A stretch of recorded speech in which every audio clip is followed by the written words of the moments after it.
అవతల వారి పరిస్థితి అది కాదు.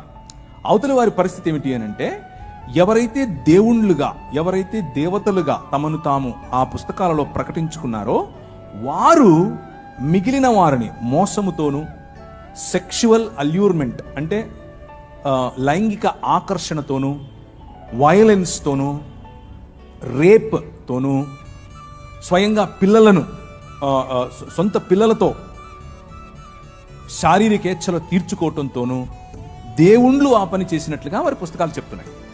సో బైబిల్కు మిగిలిన పుస్తకాలకు ఉన్న తేడా ఏమిటి అని అంటే, బైబిల్ మనుష్యులు చేసిన తప్పులను ఎత్తి చూపిస్తుంది, కానీ దేవుడు ఆ చేసిన తప్పులను సమర్థించకుండా వారిని సరైన మార్గంలో పెట్టడం కోసం తన కుమారుడైనటువంటి యేసు క్రీస్తును పంపాడు. కానీ మిగిలిన పుస్తకాలు అలా కాదు. మిగిలిన పుస్తకాలు ఆ దేవుళ్ళు చేసేది ఒక పెద్ద ఘనకార్యం అన్నట్లు. ఒక ఆయన 16,000 మంది అయితే, ఇంకొక ఆయన 3 అంటే, ఇంకొక ఆయన 10 మంది అంటే, ఇంకొక ఆమె 5 మంది మొగుళ్ళు వేసుకుంటే ఇవన్నీ తిరుగుతూ ఉంటారు. ఇది అప్రూవ్డ్ బై గాడ్. వాళ్ళకి ఇది సనాతన ధర్మం అంటే ఇదే అని చెప్తారు. అది సమస్య. అక్కడికి ఇక్కడికి తేడా కనిపిస్తుందా?